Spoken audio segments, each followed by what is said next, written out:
This double episode was providential in a way. Putting episode 45 and 44 back to back highlights the faults and strengths of both, but one is more faulty than the other, make no mistake.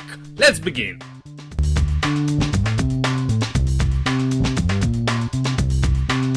The sky cries for Kota as Peko and Chucky run in the rain, and find the warehouse where his body is resting. Again, what luck those strategically placed sacks of plumes from the last episode, and he may not be dead after all. In the meanwhile, Mai has become lost among the possible timelines, and she ended up at the beginning of episode 1, and for the love of God, I can't understand what this sentence right here means. Maybe Mai has to watch the end of the fight to return? Back in the actual timeline, Mai's body starts shining with the power of the golden fruit, only to disappear in golden dust in front of Mitsuzane, Kaito and Minato. Sakura appears to explain that she's not really dead. He informs them about what Mai has tried to do and makes them realize when that happened, and then clarifies what he meant. When the fight for the fruit is over, she will be summoned back to her own timeline. Mitsuzane though laments that a not human Mai is not really Mai anymore. Kaito doesn't even get angry at him for that bullshit, he just tells the Kureshima to go die, while he goes on to win. And then we go back to Gaim HQ. I bet that now Kota is at least a bit glad that he's no longer human, after all that's the only reason he survived that attack, and I bet he knew it, that's why he did it in the first place. Anyway, in his mindscape as he's unconscious, he gets visited by Mai. She apologizes for not being able to change their destiny, for allowing them all to suffer, for being so useless, and Kota turns her own words from a few episodes ago on her. You don't have to do this alone. Also, he tells her to stop talking about fate this, fate that, everything that happened, all the mistakes and good things were because of decisions they made, and as such, it's their actions still which will decide how everything ends. Mai agrees with him, and before disappearing, she warns Kota that Kaito has a very different ending in mind compared to him. And speaking of Kaito, we see Minato ecstatic that Kaito survived and turned Helheim's poison into strength. There is no more doubt in her mind, Kaito will be the winner of the fight, and she will be there to watch over him as he takes the throne. Even with him being, Kaito's words, not mine, a dark tyrant bent on the destruction of the world. Girl, you got issues! And as he's about to, I guess, start tyranting, Zack, Jonouchi and Oren happen upon him, and with just a glance, the ex-mercenary deduces that Kaito has changed. Kaito confirms it by summoning him back, and then declaring he'll destroy the world.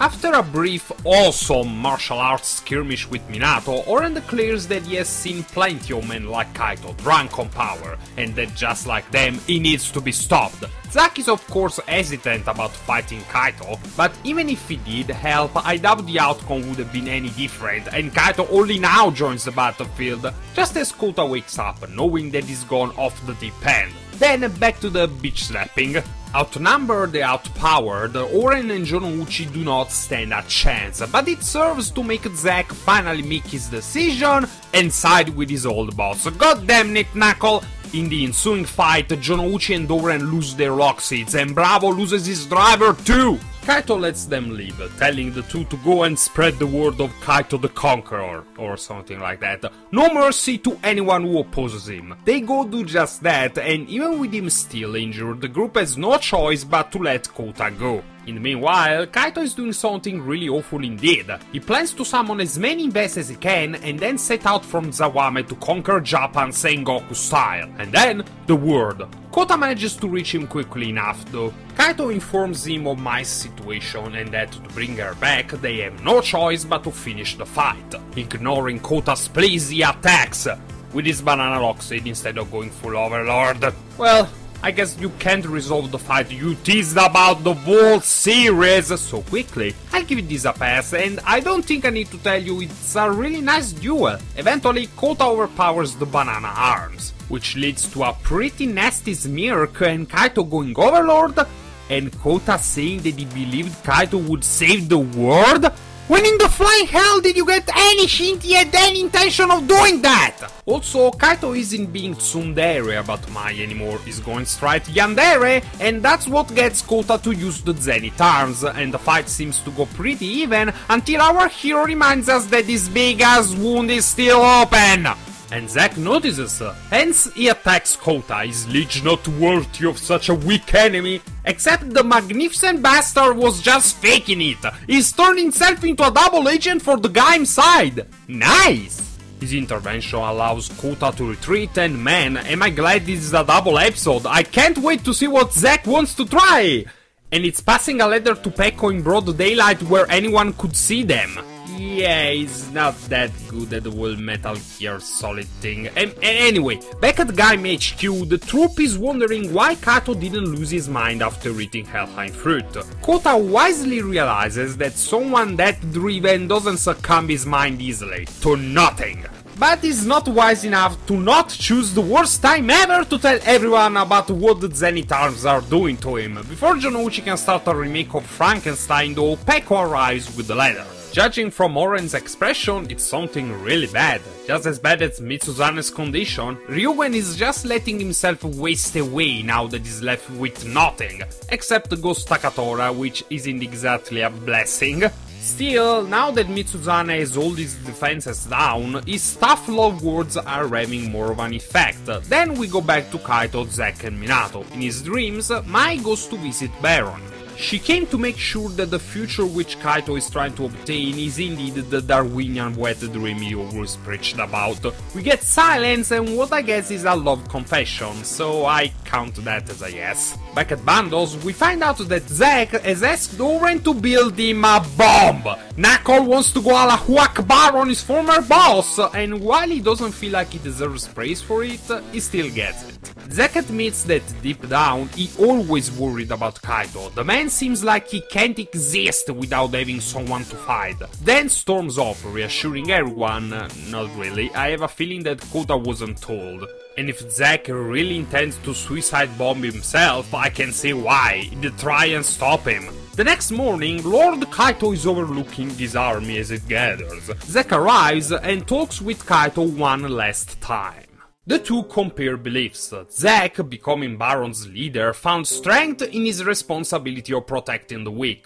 Kaito has always found it in having nothing to lose. As such, Zack is forced to go through with the plan. The bomb is thankfully remote controlled, so Zack wasn't planning to die, but he uses it in the stupidest way ever. He sticks the bomb and tries to use the remote in plain sight of Minato! Which of course doesn't go well, and how the fuck is Kaito not noticing these two fighting a few meters behind him? In the end, Zack manages to recover the remote. Minato, though, reaches Kaito in time to push him out of the way. As Marika gets blasted off the building, Kaito realizes he's been betrayed, and Zack has no choice but to transform and fight. But sadly, even just using the banana arms, Kaito manages to defeat and apparently kill Zack? And then he goes to watch Minato die and she was in love with him, and what the fuck is going on here? Did the writing team drink vodka while making this episode? First, that whole roof scene. Zack knew he had one shot with that bomb and he decided to use it like that? Why didn't he plant it next to Kaito as he was sleeping? Second, how did Kaito not notice Minato and Zack fighting until she shouted? And why didn't she shout to him to get out of the fucking way or transform? Third, Zack died from an attack that didn't kill any other rider before? Oren and fucking Jonouchi have been hit harder and survived with not a scratch! Fourth, Minato in love with Kaito. Seriously, out of the fucking left field. Nothing ever gave us that impression, and now you pull it out of nowhere for making her senseless. That's sad! Seriously, what the fuck? It's episode 45 and you still pull this kind of bullcrap? You seriously had no other way to get these two characters out of the way? Fortunately, we have the scene where we see that Kota isn't exactly happy with losing his humanity. He may bear it because he's awesome, but it's not like he welcomes it. But still, he reaffirms his conviction. This way, he can help people. And then we find out that the Japanese self-defense force hasn't completely abandoned Zawame. They're here to get the last people out of the city. This includes the Beat Riders, but Kota knows that if he doesn't stop Kaito here, nothing's going to. Thus, we get through the usual motions before the final battle, the goodbye to family and friends. A last reaffirmation of his resolve, evening out the playing field by summoning his own army of Inves, and finally, pre-battle banter with the enemy. We get a final look into Kaito's twisted mentality. He has to trample the weak to not let that happen again. What he wants to do is to erase humanity and then use the golden fruit to replace it with another species, one which will not seek power, which always leads to the loss of compassion, or to their deaths if they stick to it even after obtaining power. Which is what will also happen to Kota in Kaito's mind, but Kamen Rider Gaim descends. True strength comes from more than the simple pursuit of power, and he'll prove it by beating Kaito. The battle is on. Rider vs Rider, Inves vs Inves, and for how short it is, because of course cliffhanger to the real conclusion, it's a great action sequence. The two fight on feet, on bike, in the air! All of this while hell is going on around them as their respective armies of Inves steer into each other, and the riders too if they can. They two go through all of their main transformations until Overlord Kaito charges triumphant arms Kota.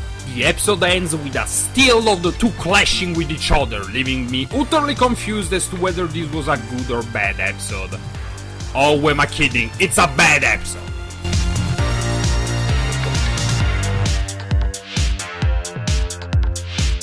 Let's talk about episode 45 first, since I've said a lot about it already. That was the worst way to tie up loose ends I've ever seen in a while. Minato and Zack deserved better than this. That was stupid and disrespectful. Moving on, the rest of the episode was meh. The conversations Kota had with his sister and Mai were nothing special, and once again, it's Gaku-sano's acting ability that makes them interesting. What the 45 really shined with was the final 2 minutes long action sequence. Ladies and gentlemen, we have a final battle worthy of this name. Chaos, explosions, multiple transformations and vehicles, fuck yeah! I really hope the action sequences remain this high-octane for the last 2 episodes too. Of course, we're going to have relaxed and tense moments too, but holy shit! Let all the moments with fights in them be this good! Regarding episode 44 now, ironically, it's a good thing I'm talking about it after episode 45, because they're kind of polar opposites of each other. He doesn't have the great action scenes, but he knows how to take care of loose ends. Mitsuzane is basically useless now, and he declares himself to be so. Oren and Jonouchi, they lose their weapons. Minato and Zack, they get set up for what we all knew was going to be a way out and 6 feet under. Except, the build-up in episode 44 was so good that never would I ever have imagined the shitty way these two went out. Badly written, badly paced, bad writing team. And editing. And I guess also directing. Yeah, bad! The bit where Mai and Kota have a reflective heart-to-heart is also good, and bearing the I believed Kaito would save the world there part, episode 44 was a good episode, which deserved a much better follow-up than 45. And that's it for this double review, Rider fans. Sorry again for the delay, but I'm now free of exams. I will be able to give Gaim the send-off it deserves. Now to you, what did you think of episode 44 and 45? Let me know in the comments or on one of my social media accounts. Don't forget to like this video and subscribe if you still haven't. That would be a great help. See you in a couple days. Jane!